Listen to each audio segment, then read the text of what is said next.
A young couple was planning to attend a friend's birthday party, but they never showed up.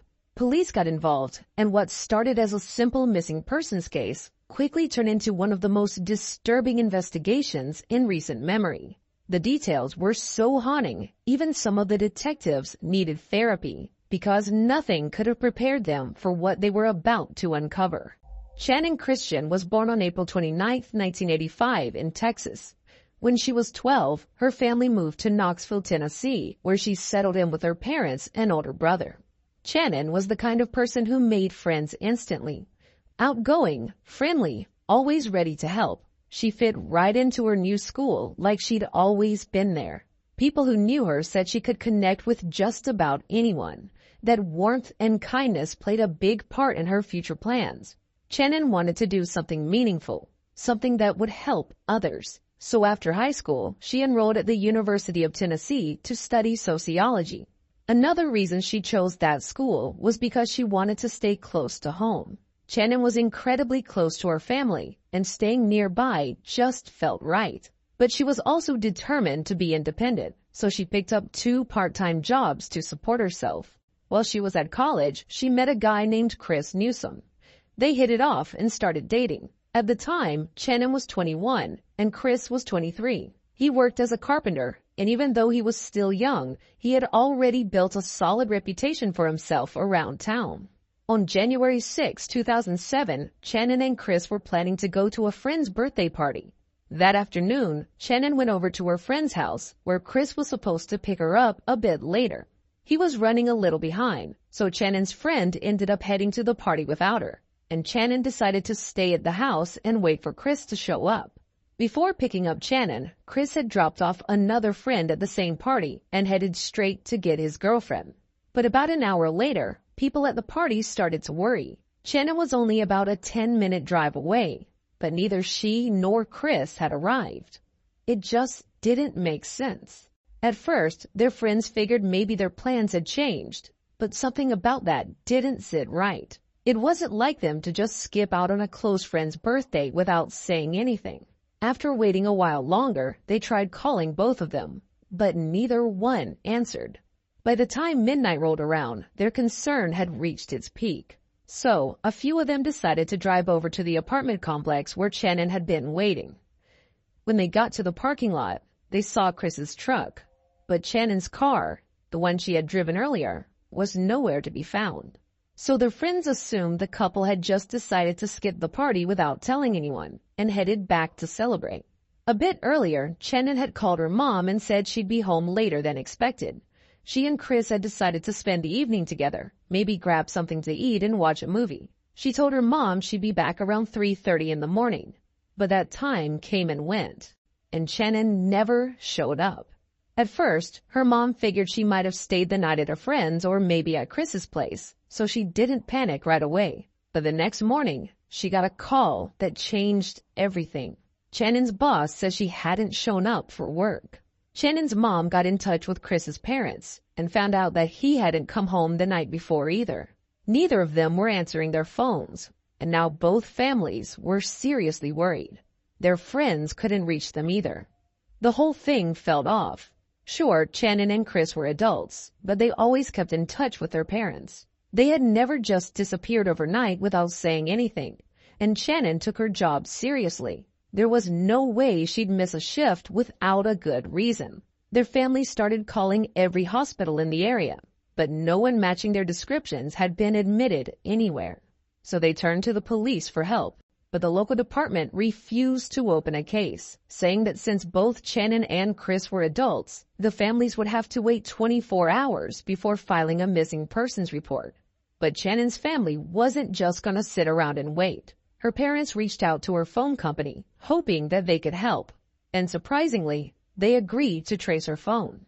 They said that during the night, Channon had checked her voicemail 3 times, and that was the last time her phone showed any activity before it turned off. The last signal had pinged off a cell tower near North Cherry Street. That only made her parents more anxious. Knoxville was generally a safe city, but that particular area was known for high crime. It didn't make any sense. Why would Channon be there? Determined to find answers, her family started searching the neighborhood themselves. After hours of driving around, they finally spotted her car. It was parked just a couple of blocks away from where her phone had last pinged. As soon as Channon's family got to the car, they knew something was wrong. All of her belongings were missing. Photos, her phone charger, everything she normally kept with her. The interior of the car was dirty, which was totally unlike her. Channon always kept her car spotless. Even more unsettling, the driver's seat had been pushed all the way back, suggesting someone much taller had been behind the wheel. Clearly, Channon hadn't been the one driving. After this unsettling discovery, her parents called the police again, and this time, officers finally took action. When they arrived at the scene, they noticed something deeply disturbing. The car's interior and door handles had been wiped down, like someone was trying to erase fingerprints. And there was one more thing that didn't sit right: a crumpled, empty pack of cigarettes inside the car. The problem was, neither Channon nor Chris smoked. All signs pointed to the car possibly being stolen, but investigators still had no clue where Channon or Chris were. Then, while searching the car, they finally found something that gave them a real lead: an envelope wedged between the seats.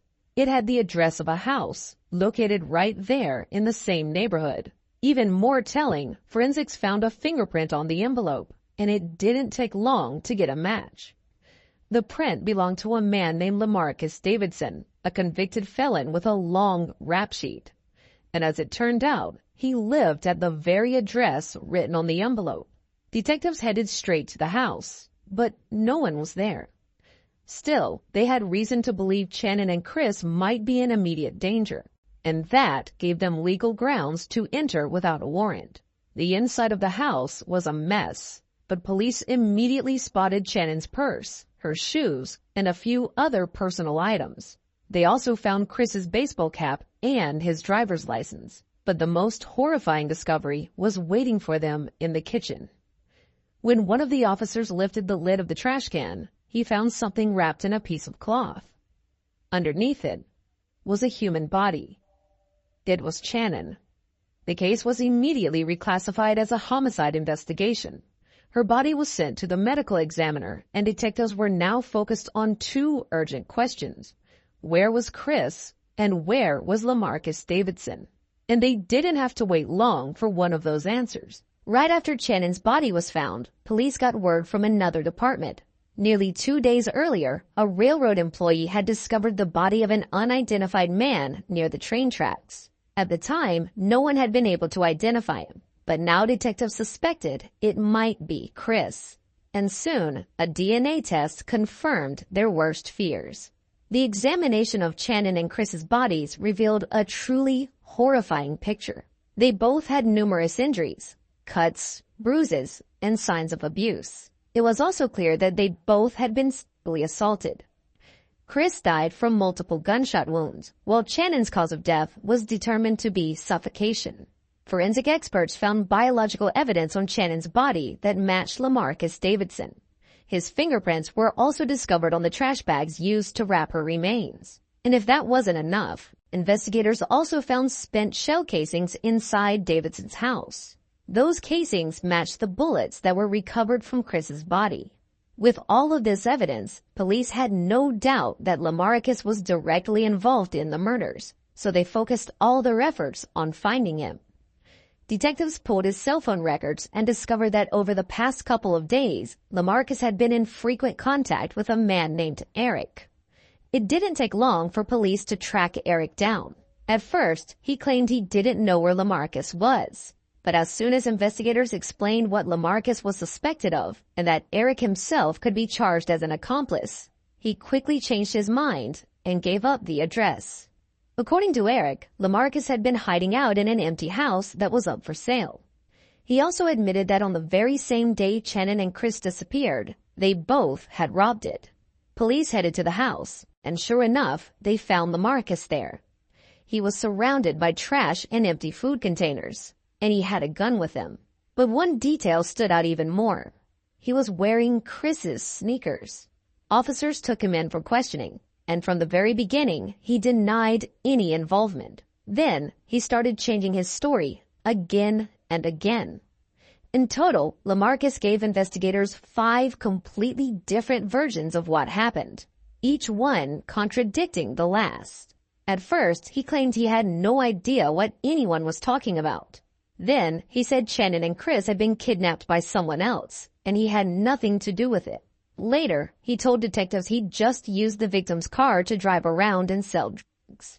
In the end, LaMarcus never confessed, but he did give police a few useful pieces of information. Based on what he said, it was becoming clear that more than one person might have been involved in the murders. And detectives agreed that theory made the most sense. According to LaMarcus, the real killers were his half-brother, Latalvis, and their mutual friend, George. Detectives quickly tracked both men down and brought them in for questioning, along with Eric, who was now also being treated as an accomplice. None of them were in a hurry to confess, but during the interrogations, police uncovered something interesting. They concluded that all 4 men had likely played some role in the crime. And they weren't alone. There was a 5th person involved, an 18-year-old woman named Vanessa. Detectives located her and took her into custody as well. With all 5 suspects now under arrest, the questioning continued. Eventually, they all started turning on each other, pointing fingers and telling stories that shifted the blame away from themselves. But even with their conflicting accounts, the growing pile of evidence helped detectives piece together a picture of what really happened that night. Based on everything investigators gathered, LaMarcus seemed to be the ringleader of the group. He was mainly involved in selling drugs, and that night, he planned to steal a car to use for deliveries. He brought along 3 accomplices, plus Vanessa, and they went out looking for the right vehicle. As they were driving through a residential complex, the same one where Channon was waiting, they spotted her car. She was sitting inside, and Chris was standing next to it. That's when they decided not just to steal the vehicle, but to abduct the couple as well. They forced Channon and Chris into the car at gunpoint and drove them to LaMarcus's house. According to DNA evidence, both LaMarcus and Latalvis brutally assaulted the victims, and the abuse went on for hours. On top of that, they subjected the couple to other forms of torture and humiliation. By early morning, the attackers led Chris out of the house and took him to the railroad tracks, where they shot him multiple times and left his body there. Then, they returned to the house and continued tormenting Channon. She remained alive for nearly 2 full days. During that time, her friends and family had already started searching for her, though her car hadn't been found yet. Eventually, they killed her too. Her body was stuffed into a trash can and left inside the house. Investigators also learned that LaMarcus didn't just steal Chris's sneakers. He also took his phone and some of Channon's personal items, which he later gave to his girlfriend as gifts. As for Vanessa, she insisted that she was a victim too, that she had been in the house against her will. But police found a diary in her home that completely contradicted her story. In it, Vanessa described the day as a wild adventure and wrote that she genuinely enjoyed the experience. In the end, all of the suspects were hit with long lists of charges, and the prosecution began preparing for trial. It took more than 2 years to get everything ready, and during that time, the defense attorneys managed to have the trial moved to a different county. The reason was simple. The case had caused a massive public outcry in Knoxville. People were horrified by what had been done to this young couple, and the defense argued there was no way their clients could get a fair trial in that city. Eventually, the court agreed, and the venue was changed. The first to go on trial was Eric. Throughout the investigation, police were never able to find solid proof that he had directly taken part in the murders, but they did uncover enough evidence to show that he knew what was going on. In the end, he received the maximum sentence for the charges against him, 18 years in prison. Next came the trials of LaMarcus, Latalvis, and George. In a desperate attempt to defend them, their attorney claimed that Channon and Chris had willingly participated in the horrific abuse they were subjected to. The jury, of course, didn't buy that ridiculous story for a second, and all 3 men were found guilty. LaMarcus was sentenced to death, while Latalvis and George received life in prison. Vanessa's case was a bit more complicated. At first, she had been granted immunity in exchange for testifying against the others, but the court later ruled that her immunity only applied to the carjacking charges, not to the charges related to the murder and sexual assault. So, Vanessa did end up facing trial, and eventually she was convicted and sentenced to 53 years in prison. In the end, all those responsible were brought to justice. But not long after the verdicts were handed down, the case took a surprising turn. In 2011, the judge who had presided over all 5 trials resigned amidst a scandal. It came to light that he had been having an affair with a court employee and had also been buying illegal drugs from criminals. Because of this, a higher court decided to review several of the sentences he had issued, including those of Lamarcus, Vanessa, George, and Latalvis. The news sparked outrage, and understandably so. In the end, prosecutors were able to successfully challenge the decisions involving Lamarcus and Latalvis, meaning their original sentences stood. But the other two, Vanessa and George, were granted new trials. Vanessa was once again found guilty of the same charges, but this time she received a reduced sentence of 35 years instead of 53. George also got a lighter sentence, which made him eligible for parole after serving 51 years. Still, the retrials of Vanessa and George ended up having consequences in the other direction too. During those new proceedings, the prosecution gathered a significant amount of new evidence that suggested Eric had, in fact, taken an active part in the abuse and murders. In 2019, he was hit with new charges. This time, he was sentenced to life in prison, plus an additional 90 years. Considering that his original sentence was just 18 years, this new ruling all but erased any chance he had of ever being released. Vanessa, on the other hand, became eligible for parole after serving just 7 years. But so far, all of her requests have been denied, and she remains behind bars. In the end, despite all the setbacks, those responsible for the murders of Channon and Chris were held accountable and received serious prison time, though many still believe every one of them deserved the death penalty. This crime didn't just shake Knoxville. It sent shockwaves across the entire country. People struggled to comprehend how anyone could be capable of something so cruel and inhuman. The house where it all happened was eventually bought by a local company. It was torn down, and in its place, a memorial was built to honor Channon and Chris.